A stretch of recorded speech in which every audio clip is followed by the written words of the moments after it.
Hey YouTube, how is it going this Tuesday? Welcome back to the channel. In this video, I want to talk about this current market sell-off, a pattern that I like to use and what I expect from the market going forward. And then after that, I want to get into these Chinese stocks. This sell-off is really starting to accelerate to the downside. So I want to give you my thoughts on some of these Chinese stocks and what I am doing with them. Now, if you're new to my channel, I have been trading and investing for over 20 years, and in each video I will show you trades that I see setting up right now. So if that's something that interests you, please consider subscribing so you don't miss any future trading and investing ideas. And also, if you would like to support the channel and become part of our Patreon community and see what we are buying and selling in real time for a measly $10 a month, that link is in the description. Okay, well, the market was getting smashed today. When I say the market, I mean the NASDAQ. The other indices were down as well, but not nearly as bad as the NASDAQ. And maybe it's because there's more Chinese stocks in the NASDAQ versus some of the other indices, and the Chinese stocks are getting absolutely mutilated. I'm going to get into that in a little bit because I was looking at a lot of them today. But the first thing I want to talk about in this video, of course, is the Qs, because the Qs was making that MACD divergence pattern that I love to trade. I did not trade it today, but I should have, because it would have worked. But I was a little more enamored with these Chinese stocks, and the divergence wasn't a perfect one, but I'll get into that in a minute. But the first pattern that I want to show you is how when the NASDAQ has a big down day like this on above average volume, we usually end up getting some follow through to the downside. So just be prepared for it if we're down in another day or two. This is what usually happens when the market is down, or I should say the NASDAQ is down by about 2% or more, which it was today on above average volume, it's already on above average volume right now, and the trading day is still going on. But when we get one of those days, we get a big blast down on larger than average volume, we usually get some follow through to the downside. You can see on this day right here, if we go all the way down to where my pointer is, it was on above average volume, and 2 days later we were lower. Here's another day right over here, down on above average volume right there. Even though the volume kind of contracted a little bit as it bounced up, we got some follow through to the downside.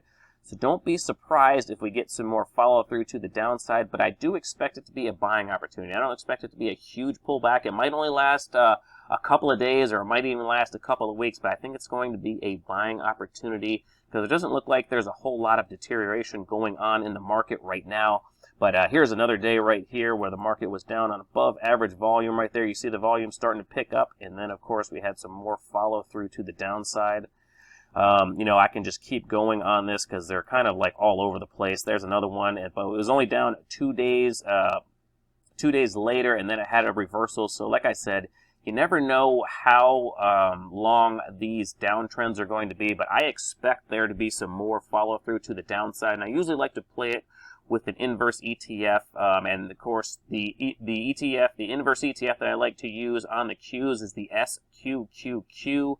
And let me jump over to that one real quick. But we can see the SQQQ is actually, looks like it's having a bit of a decent up day. It can't get above that 8-period exponential moving average, so it's kind of weak. But I would expect at least a little bit more follow through on the NASDAQ to the downside, so I would expect this one to be a little bit higher. You just got to remember with these inverse funds, they are pretty much designed to always go down unless you have a big down day in the market. That's when these inverse ETFs have price appreciation. These things are constantly shorting stocks, so you have to pay for that interest. That's why these inverted ETFs, they just seem to keep trickling down. Even if the market goes sideways, these will start to trickle down. So you really need fast movement to the downside in order to make money on these. So just be careful when you're trading these. These are not designed to be bought and held. These are designed to be traded like right before a market correction. So just make sure you're careful with these. You don't want to hold them too long. But the SQQQ is the one that I'm going to be looking to potentially take a position in. And if I go back to the QQQs, what I'm expecting to happen on the Qs is maybe be up tomorrow, and then I would consider taking a position on the SQQQ for a potential follow through the downside in the next couple of days or so. It all depends on tomorrow's price action. If tomorrow's price action is extremely bullish and the day is up big, then I'm of course not going to take a position in the SQQQ. If it's kind of weak and the the decliners are still outnumbering the advancers, then I'm going to look to probably buy that kind of fund or either buy some puts on the QQQ. Usually I end up buying the SQQQ, but sometimes I buy puts. But let's get into that intraday trade on the QQQs. Let's go to the 5-minute chart. Now, if we go to the 5-minute chart, the trade that I am talking about, that I've talked about many times on this channel, is this MACD convergence divergence. This is a positive divergence trade. So what you want to do is look for a lower low in price, but a higher low in the indicator. And then you will typically get some follow through to the upside.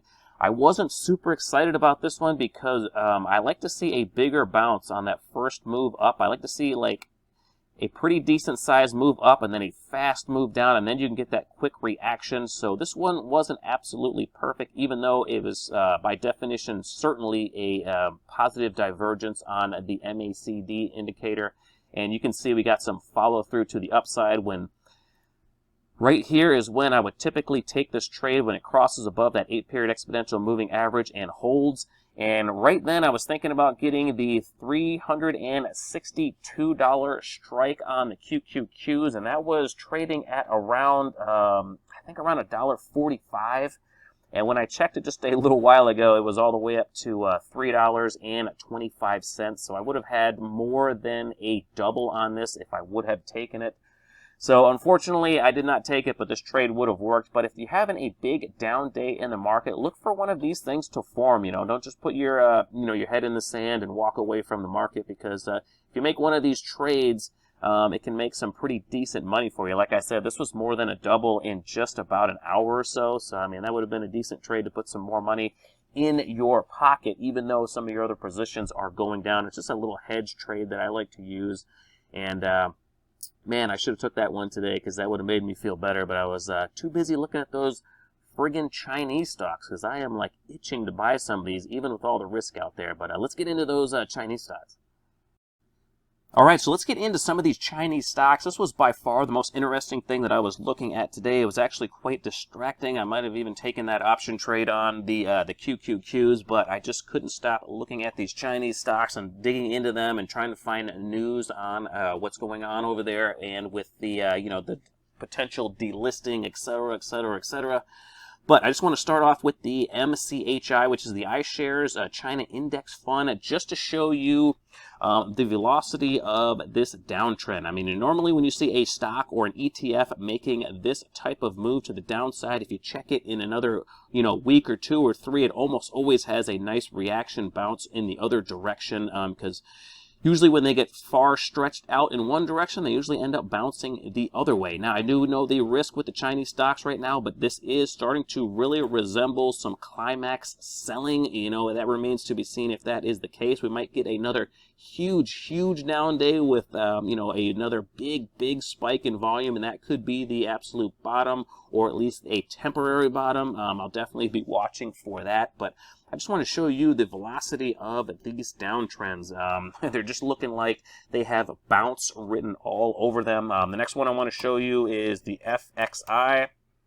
This is the China 25 Index Fund, and man, if you back this chart out, you can see this thing has been mired in a long consolidation going back for well over 5 years, and we are getting towards the bottom of this consolidation. So I think on a valuation perspective, in my opinion, these Chinese stocks are getting super cheap. Of course, there is the major concern, but when fear is at a maximum, that's usually when you're close to a bottom. You want to, if you buy this type of insane fear, more often than not, you're going to be rewarded for it if you have the courage to jump in. I am buying just a little bit. I don't have the courage to go balls deep on some of these, but man, every time I see something like this in a chart, and I don't buy a lot of it, I'm always regretting because I check it like a month or 2 later, and it's almost always bounced up quite a bit. But the first individual stock I want to talk about is Alibaba, ticker symbol BABA. I do own this one in my M1 account and in my other retirement account. I've just started buying some of this in that account. And man, it is really starting to make a beautiful descending wedge. It's actually looking like it's starting to resolve itself to the downside, even though these almost always break out to the upside. The shape of the pattern is what's most important. These trend lines are kind of subjective, so don't get too hung up on these trend lines if they get a break slightly below it or above it. You know, just a total breakout of the trend is what you're looking for out of this pattern, I should say. But Alibaba, man, this thing has a forward PE of under 20 now, and that's, you know, super attractive in my opinion, especially for a company that's growing as fast as Alibaba is. One that I bought today was bzun, ticker symbol BZUN. This one has broken below this consolidation I've had on this chart for a long time, so I dipped my toe in the water and bought some of this one around $24 a share. And if this thing drops below 20, I'm going to buy some more. I don't know if I'll be going balls deep on these just because of the risk, but I'm definitely going to start a position in some of them. And bzun, of course, has a forward PV of under 20 as well, and they are growing pretty fast. Another one that I do own is bidu.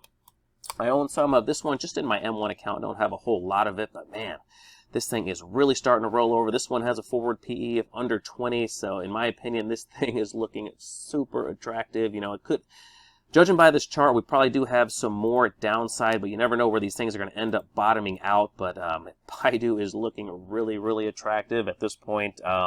Another one that I haven't bought any of that is on my radar is Tencent. This one has a forward PE, I believe, of just over 20 right now, but man, you can see this volume is really picking up. So it's having characteristics of some climax selling going on in these stocks, but you know, there's a lot of rumors out there saying that some of this big selling has only just started, and that's one of the reasons why I'm just barely dipping my toe in the water right now, because if this does end up being a steamroller type situation, I don't want to put too much money at risk, but on the other hand, I also don't want to miss this opportunity to get some of these quality Chinese stocks, because I do think that the emerging markets are going to outperform before too long. The U.S. stock market is the most expensive in the world right now, and the emerging markets stock markets are, some of them are fairly valued to slightly undervalued. It's just certainly if you compare them to the U.S. markets. But anyway, I just wanted to show you these stocks because I think these things are getting super close to a bounce. The valuations are getting really attractive. Let me know your thoughts if you guys are taking the plunge and buying any of these Chinese stocks, or if you're just too scared to get in on them. Let me know anything you've heard. Let me know any of your opinions, because I'm really interested in hearing what everybody has to say, even if you think I'm absolutely nuts for buying some of these Chinese stocks. Always want to hear, sometimes I'm more interested in hearing the opposite opinion, just in case, I might have missed a certain point of view that I really need to consider. But let me know that down in the comment sections, and that's it for this one, guys. Okay, everyone, that is all I have for this video, so I'm going to end it right there. But if you have any questions or comments on any of these stocks, or if you have any other ones you want me to take a look at, please leave it down there in the comments section. I will get to them as soon as I can. If you enjoyed the video, please hit the like button and subscribe to the channel if you haven't already. Thank you so much for watching my video all the way to the end, and until next time, take care, everybody.